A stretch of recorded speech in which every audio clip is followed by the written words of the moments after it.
Hello and welcome to peer learning. জীববৈচিত্র্য নিয়ে তোমাদের যে ক্লাস শুরু করেছিলাম, আজকে হচ্ছে তোমাদের জন্য এটা হচ্ছে শেষ ক্লাস। শেষ ক্লাসে আমরা আলোচনা করব জীববৈচিত্র্য সংরক্ষণ নিয়ে।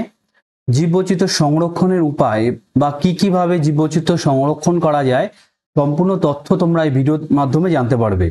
আশা করি তোমাদের ভিডিওটা কাজের হবে এবং একটা লাইক দিয়ে সঙ্গে থেকো এবং বন্ধুদের শেয়ার করো।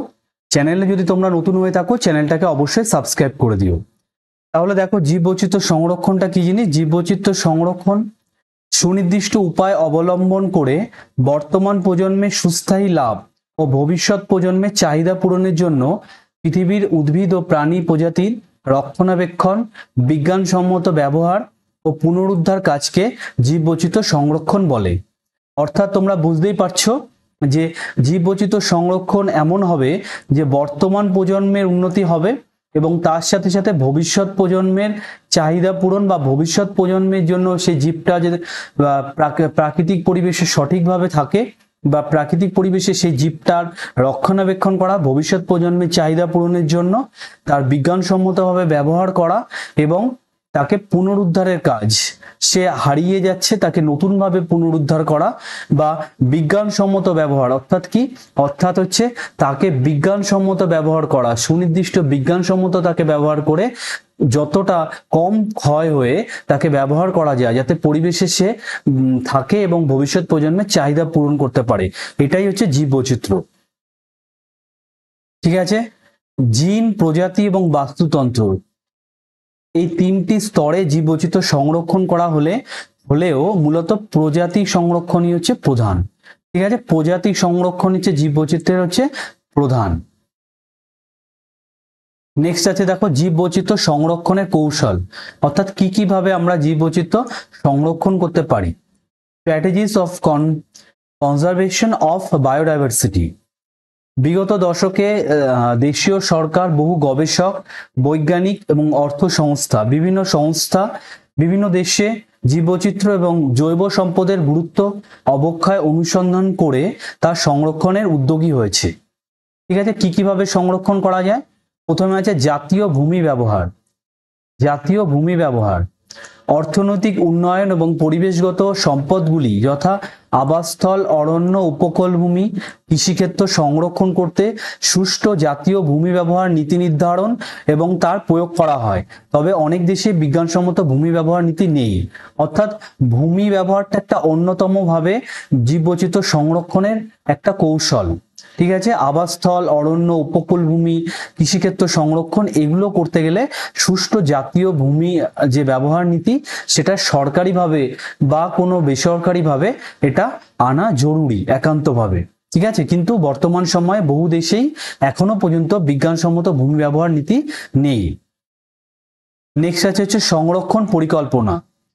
বিপন্ন ও বিপদ সংকুল উদ্ভিদ ও প্রাণী প্রজাতি পুনরুদ্ধারে সংরক্ষণ পরিকল্পনা জীববৈচিত্র্য সংরক্ষণে কার্যকরী ভূমিকা গ্রহণ করে। অর্থাৎ বিপন্ন বা হারিয়ে যাওয়া উদ্ভিদগুলোকে সংরক্ষণের মাধ্যমে জীববৈচিত্র্য সংরক্ষণ করা যায়।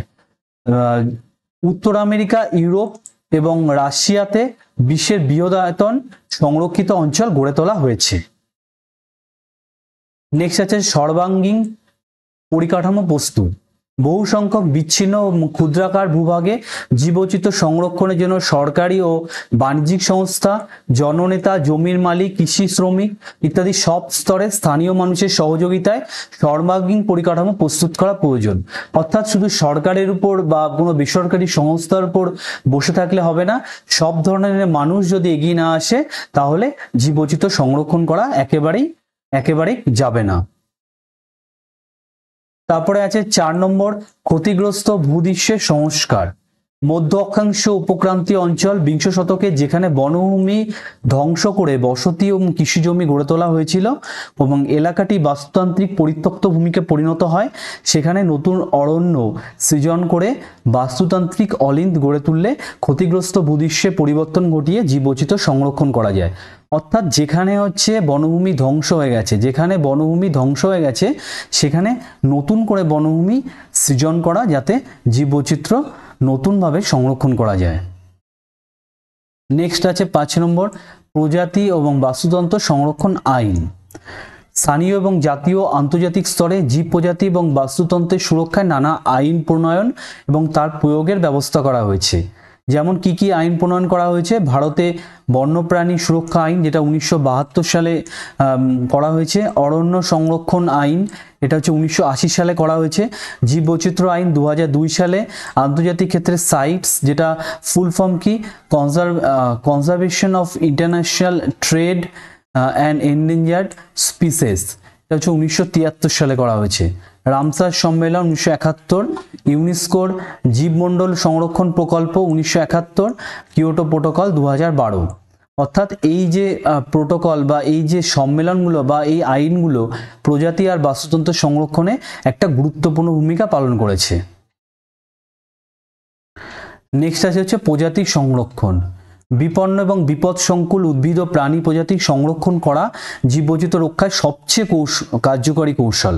অর্থাৎ জীববৈচিত্র্য সংরক্ষণ করতে গেলে বিপন্ন হয়ে গেছে বা বিপদ সংকুল অবস্থায় যেসব উদ্ভিদ আর প্রাণী প্রজাতি আছে সেগুলোকে সংরক্ষণ করতে হবে। এটাই হচ্ছে জীববৈচিত্র্য রক্ষার সবচেয়ে কার্যকরী হচ্ছে কৌশল।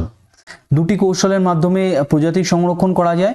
তোমরা জানো in situ conservation. In situ conservation এটা কি জিনিস? বিপন্ন এবং বিপদ সংকুল প্রজাতিকে তার অনুকূল পরিবেশে নিজস্ব আবাসস্থলে গোষ্ঠীভুক্ত অন্যান্য প্রজাতির সঙ্গে প্রজাতিটির জনসংখ্যা বৃদ্ধি করে রক্ষা করার পদ্ধতিকে ইন সিটু কনজারভেশন বলে। অর্থাৎ সুন্দরবনে রয়্যাল বেঙ্গল টাইগার সংরক্ষণ এক্ষেত্রে বলা যেতে পারে।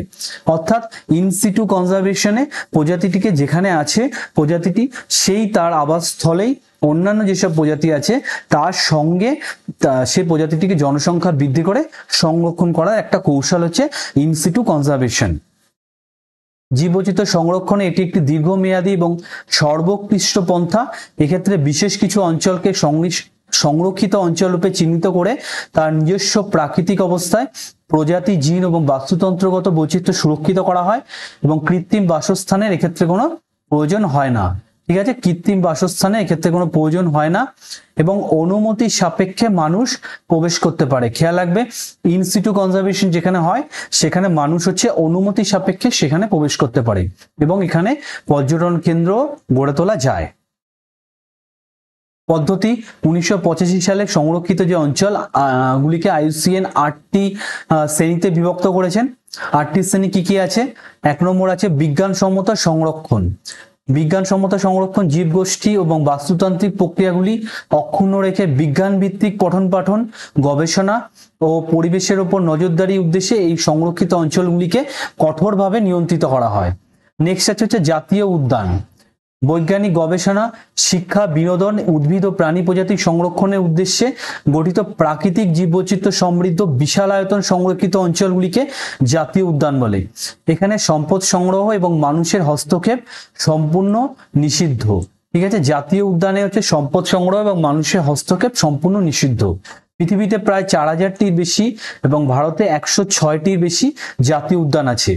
উত্তর পূর্ব গ্রিনল্যান্ড হচ্ছে গ্রিনল্যান্ড ন্যাশনাল পার্ক পৃথিবীর বৃহত্তম জাতীয় উদ্যান, আর হেমিস ন্যাশনাল পার্ক যেটা লাদাখে অবস্থিত এটা হচ্ছে ভারতের বৃহত্তম জাতীয় উদ্যান। নেক্সট আছে জাতীয় সৌধ এবং স্মারক। বিশ্বের বিশেষ কোনো জাতীয় গুরুত্বকে অগ্রাধিকার দিয়ে এই ক্ষুদ্র আয়তন অঞ্চলগুলিকে সংরক্ষণ করা হয়। অর্থাৎ বিশেষ কোনো জাতীয় সৌধ সেটাকে বিশেষ প্রণালীর মাধ্যমে সংরক্ষণ করা হয়, জাতীয় সৌধ এবং স্মারক এই অগ্রাধিকার দিয়ে। নেক্সট হচ্ছে বন্যপ্রাণী অভয়ারণ্য।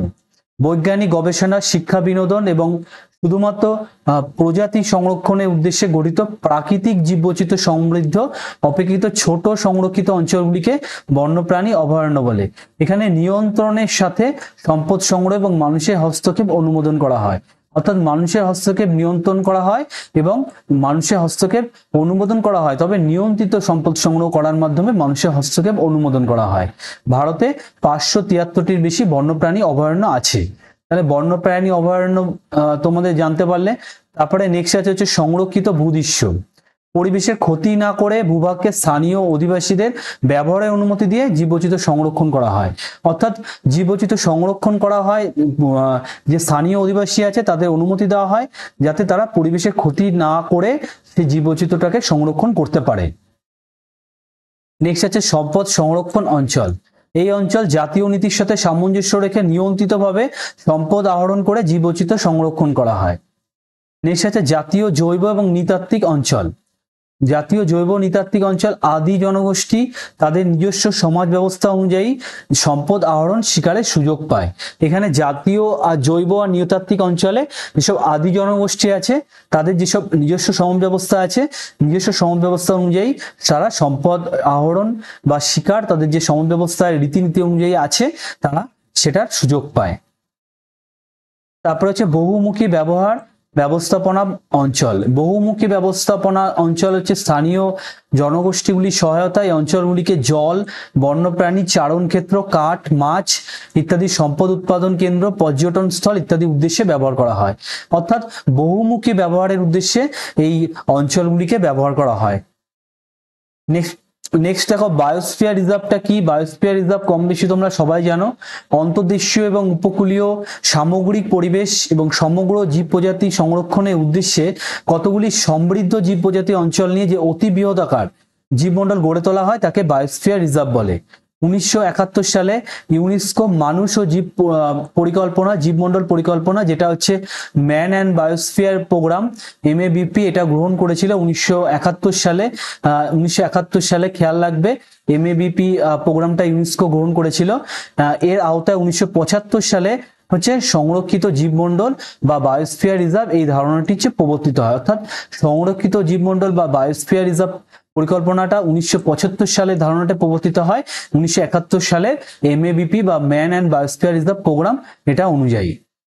এর উদ্দেশ্যটা কি? এর উদ্দেশ্য হচ্ছে গবেষণা এবং বাস্তুতান্ত্রিক বৈচিত্র্য সংরক্ষণের মাধ্যমে পৃথিবীর সমস্ত সংরক্ষিত অঞ্চলের মধ্যে এক আন্তর্জাতিক জাল সৃষ্টি করা হয়, যাতে সমস্ত তথ্য ভাণ্ডারের মাধ্যমে জিন ভাণ্ডার সমৃদ্ধ হয় এবং সম্পদের সামঞ্জস্যপূর্ণ বিকাশ সাধন হয়। অর্থাৎ সম্পদের সামঞ্জস্যপূর্ণ বিকাশ এক্ষেত্রে একটা অন্যতম একটা ভূমিকা নেয় বা অন্যতম একটা গুরুত্ব আছে। এর স্তর বিন্যাস কি আছে? স্তর বিন্যাসের মধ্যে আছে, প্রথমে আছে কেন্দ্রীয় অঞ্চল, ইংরেজিটা খেয়াল রাখবে কোর এরিয়া। কেন্দ্রভাগে জীবকুল এবং বাস্তুতন্ত্র অতিমাত্রায় সুরক্ষিত, পরিবেশ এবং পর্যবেক্ষণ কেন্দ্র ছাড়া সবকিছু এখানে নিষিদ্ধ। ঠিক আছে, পরিবেশ পর্যবেক্ষণ কেন্দ্র ছাড়া এখানে সবকিছু হচ্ছে কঠোরভাবে নিষিদ্ধ। এটি অত্যন্ত কঠোরভাবে নিয়ন্ত্রিত হয়। ঠিক আছে, এটি অত্যন্ত কঠোরভাবে নিয়ন্ত্রিত এবং পরিচালিত হয়েছে কেন্দ্রীয় অঞ্চলে। তারপরে আছে বাফার জোন বা আঘাত নিবারণী অঞ্চল। কেন্দ্রীয় অঞ্চলকে বেষ্টন করে এই অঞ্চল নিয়ন্ত্রিতভাবে মনুষ্য বসতি, গবেষণা কেন্দ্র, পরিবেশ পর্যটন কেন্দ্র, শিক্ষা এবং প্রশিক্ষণ কেন্দ্র এবং পর্যটন কেন্দ্র গড়ে তোলা যায়। অর্থাৎ কেন্দ্রীয় অঞ্চলের পরে যে অঞ্চলটা সেটা হচ্ছে বাফার অঞ্চল। এখানে কিছু কিছু কার্যকলাপ এটা নিয়ন্ত্রিতভাবে করা যায়। তারপরে আছে হচ্ছে পরিবর্তনশীল অঞ্চল, যেটা হচ্ছে ইংরেজিতে হচ্ছে ট্রানজিশনাল জোন। সবচেয়ে বহির্ভাগে এই অঞ্চলে প্রথাগত ভূমির ব্যবহার অনুমোদন করা হয়। অর্থাৎ প্রথাগতভাবে যে ভূমির ব্যবহার সেটা হচ্ছে এখানে হচ্ছে অনুমোদন করা হয়। এটা হচ্ছে পরিবর্তনশীল অঞ্চল। তোমরা কেন্দ্রীয় অঞ্চল আমি যদি এটা বলি যে সব থেকে নিচে হচ্ছে কেন্দ্রীয় অঞ্চল, তারপরে কি আছে, তারপরে হচ্ছে বাফার জোন, তারপরে হচ্ছে ট্রানজিশনাল জোন। ঠিক আছে, শেষে হচ্ছে ট্রানজিশনাল জোন অর্থাৎ পরিবর্তনশীল অঞ্চল। নেক্সট আছে কি XC2 কনজারভেশন। XC2 কনজারভেশন হচ্ছে অতিমাত্রায় বিপন্ন প্রজাতি বা গৃহপালিত প্রজাতিকে নিজ আবাসস্থলের বাইরে নিয়ন্ত্রিত ব্যবস্থায় প্রজাতিটির কৃত্রিমভাবে বংশবৃদ্ধি। খেয়াল রাখবে এখানে প্রাকৃতিকভাবে না, এটা হচ্ছে কৃত্রিমভাবে বংশবৃদ্ধি করার যে উপায় সেটাকে XC2 সংরক্ষণ বলে। অর্থাৎ প্রজাতিটা যেখানে আছে সেখান থেকে দূরে নিয়ে গিয়ে প্রজাতিটা হচ্ছে সংরক্ষণ করা হয়। এটা হচ্ছে XC2 কনজারভেশন। XC2 কনজারভেশনের উদাহরণ কি আছে? উদাহরণ হচ্ছে আলিপুর চিড়িয়াখানাতে রেড পান্ডা সংরক্ষণ। ঠিক আছে, এটি হচ্ছে জীববৈচিত্র্য সংরক্ষণের স্বল্প ব্যয়ে সহজতম এবং সরলতম স্বল্পমেয়াদী পন্থা। এক্ষেত্রে অপেক্ষাকৃত ক্ষুদ্র কৃত্রিম পরিবেশে কি করা হয়? জনন কোষ, পরাগ, শুক্রাণু, ডিম্বাণু প্রভৃতির ভান্ডার গড়ে তোলা হয়। শিক্ষা এবং গবেষণার উপর এক্ষেত্রে জোর দেওয়া হয়। তাহলে XC2 কনজারভেশন তোমরা বুঝতে পেরেছো, XC2 কনজারভেশন একটা গুরুত্বপূর্ণ একটা কনজারভেশন। জীববৈচিত্র্য সংরক্ষণে XC2 কনজারভেশন একটা অন্যতম ভূমিকা আছে। ঠিক আছে, পদ্ধতি কি আছে XC2 কনজারভেশনের পদ্ধতিগুলোর মধ্যে আছে উদ্ভিদ উদ্যান বা ইংরেজিতে হচ্ছে বোটানিক্যাল গার্ডেন। এক্ষেত্রে কৃত্রিম প্রজননের মাধ্যমে বিপন্ন বিরল প্রজাতির উদ্ভিদ সংরক্ষণ সম্ভব হয়। কৃত্রিম প্রজননের মাধ্যমে। এশিয়া তথা ভারতের বৃহত্তম উদ্ভিদ উদ্যান বোটানিক্যাল গার্ডেন কোথায়? হাওড়ার শিবপুরে অবস্থিত আচার্য জগদীশচন্দ্র বসু বোটানিক্যাল গার্ডেন, এটা হচ্ছে হাওড়ার শিবপুরে অবস্থিত। নেক্সট কি আছে? চিড়িয়াখানা আছে। এক্ষেত্রে কি করা হয়? ডিম সংগ্রহ, আবদ্ধ প্রজনন, কৃত্রিম ক্লোনিং, কৃত্রিম নিষেক, ক্লোনিং, এগুলোর মাধ্যমে বিপন্ন এবং বিরল প্রজাতির প্রাণীর শাবক তৈরি করে উপযুক্ত প্রশিক্ষণের পর বন্য পরিবেশে প্রত্যর্পণ করা হয় এবং তাদের জনসংখ্যা বৃদ্ধি করা হয়। এগুলি বিপন্ন প্রাণী সংরক্ষণ কেন্দ্র এবং মানুষের কি দৃষ্টিনন্দন বিনোদন কেন্দ্র হিসাবেও কাজ করে। ভারতের বৃহত্তম চিড়িয়াখানা এবং পশ্চিমবঙ্গের আলিপুরে অবস্থিত। ভারতের বৃহত্তম চিড়িয়াখানা কোথায় অবস্থিত? পশ্চিমবঙ্গের আলিপুরে অবস্থিত। তাহলে চিড়িয়াখানা হচ্ছে এক্সিটু কনজারভেশনে একটা অন্যতম ভূমিকা নেয়। ঠিক আছে, নেক্সট কি আছে? জিন ভান্ডার। জিন ভান্ডার হচ্ছে জার্ম প্লাজম যে ভান্ডার আছে, বিপন্ন জীব প্রজাতির জন্মগত বৈশিষ্ট্য সংরক্ষণ করতে উদ্ভিদের কি করা হয়? বীজ, পরাগরেণু, শস্য, কন্দ, দেহকলা, প্রাণীর কি করা হয়? ডিএনএ, আরএনএ হিমায়িত শুষ্ক পরিবেশে এটা সংরক্ষণ করা হয় বা গচ্ছিত রাখা হয়। রোগমুক্ত এবং দ্রুত বর্ধিষ্ণু, রোগমুক্ত এবং দ্রুত বর্ধিষ্ণু উদ্ভিদ ও প্রাণী কৃত্রিমভাবে তৈরি করা হয়। অর্থাৎ এখানে একটা গুরুত্বপূর্ণ একটা ভূমিকা কি নেয়? আর রোগমুক্ত প্রজাতি, খেয়াল রাখবে যে প্রজাতিটার মধ্যে সব জিন সংরক্ষণ করা হয় না, ঠিক আছে, প্রজাতিটার মধ্যে যেটা হচ্ছে রোগমুক্ত আছে পুরোপুরিভাবে বা দ্রুত বর্ধিষ্ণু, যেটা সহজে দ্রুতভাবে বেড়ে উঠতে পারে, সেই প্রজাতিটা উদ্ভিদ আর প্রাণী কৃত্রিমভাবে সংরক্ষণ করা হয়। Consultative group of international agricultural research, যেটার ফুল ফর্ম হচ্ছে, কার ফুল ফর্ম? CGAIR, এটার ফুল ফর্ম। এটা হচ্ছে সারা বিশ্বের 60,000 শস্য প্রজাতির জিন ভান্ডার গড়ে তুলেছে এবং ভারতের নিউ দিল্লিতে অবস্থিত national bureau of plant genetic resources, যেটার কার ফুল ফর্ম? NBPGR। এটা কি হয়? কৃষি উদ্যানে শস্যের বীজ, রেণু এগুলো সংরক্ষিত হয়। তাহলে ভারতের নতুন দিল্লিতে অবস্থিত NBPGR, যেটা national bureau of plant genetic resources, এখানে কি করা হয়? কৃষি শস্যের বীজ, রেণু এগুলো সংরক্ষিত করা হয়। আর একটা আছে হরিয়ানা কার্নালে অবস্থিত হচ্ছে national bureau of animal genetic resources, এটা কার ফুল ফর্ম? NBAGR। এখানে কি হয়? গবাদি পশুর শুক্রাণু আর ডিম্বাণু সংরক্ষিত হয়। তা প্রাণীর বা গবাদি পশুর শুক্রাণু ডিম্বাণু সংরক্ষিত হয় হচ্ছে হরিয়ানার কার্নালে, national bureau of animal genetic রিসোর্সেসে। আর উদ্ভিদের হয় হচ্ছে নতুন দিল্লিতে national bureau of plant genetic রিসোর্সেসে। ঠিক আছে, এটা হচ্ছে দুটো হচ্ছে জিন ভান্ডার হিসেবে কাজ করে। আর একটা এখানে উল্লেখযোগ্য জিনিস হচ্ছে ইনভিট্রো সংরক্ষণ। ইনভিট্রো সংরক্ষণটা হচ্ছে -196 ডিগ্রি সেন্টিগ্রেড, -196 ডিগ্রি সেন্টিগ্রেড ব্যবস্থায় তরল নাইট্রোজেনে কিছু বিলুপ্ত প্রায় উদ্ভিদ, শস্য, বীজ, রেণু, গাছের বিভিন্ন অংশ সংরক্ষণ করা যে পদ্ধতি, তাকে ইনভিট্রো বা ক্রায়ো সংরক্ষণ বলে। ঠিক আছে, যেটা হচ্ছে -196 ডিগ্রি সেন্টিগ্রেড ব্যবস্থায় করা হয়। জীববৈচিত্র্য সংরক্ষণে আন্তর্জাতিক সংস্থাগুলি কি কি আছে? IUCN এর ফুল ফর্ম হচ্ছে international union for conservation of nature. বিশ্বের বৃহত্তম প্রাচীনতম এই পরিবেশ সংস্থাটি কবে গঠিত হয়? 5 অক্টোবর 1948। ঠিক আছে, এখানে হচ্ছে তোমরা হচ্ছে তারিখটা একটু খেয়াল রাখবে শর্ট প্রশ্নের জন্য। 5 অক্টোবর 1948 সালে গঠিত হয় এবং এর সদর দপ্তর কোথায় অবস্থিত? সুইজারল্যান্ডের গ্ল্যান্ড শহরে অবস্থিত। জীববৈচিত্র্য এবং বন্যপ্রাণী সংরক্ষণ ছাড়াও এখানে কি হয়? কর্মশালা, গ্রন্থ প্রকাশ, সম্মেলন সংগ্রহ করা এবং সম্মেলন সংগঠন করার প্রধান কাজ। এবং 2017 সালে এর সদস্যের সংখ্যা কত ছিল? 1400। ঠিক আছে, নেক্সট কি আছে? ইউনেস্কো হচ্ছে united nation educational scientific and cultural organisation. এটা কবে গঠিত হয়? 16 নভেম্বর 1945 সালে গঠিত হয়। জাতিপুঞ্জের এই সংস্থা, এটা একটা জাতিপুঞ্জের সংস্থা এবং এর সদর দপ্তর কোথায় অবস্থিত? ফ্রান্সের প্যারিস শহরে অবস্থিত। ফ্রান্সের প্যারিস শহরে সদর দপ্তর অবস্থিত। জীববৈচিত্র্য সংরক্ষণ ছাড়াও গবেষণা, প্রকল্প প্রণয়ন, আর্থিক সহযোগিতা, গ্রন্থ প্রকাশ করা এর হচ্ছে প্রধান কাজ। নেক্সট আছে হচ্ছে WWF, world wide fund for nature.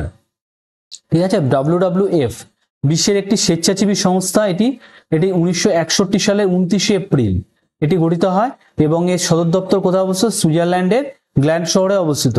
আর জীববৈচিত্র্য বা বন্যপ্রাণী সংরক্ষণ ছাড়া এটা কি করে? অপ্রচলিত শক্তির ব্যবহার বৃদ্ধি করে, অপচলিত শক্তির ব্যবহার বৃদ্ধি করা একটা প্রধান কাজ হচ্ছে WWF এর, world wide fund for nature.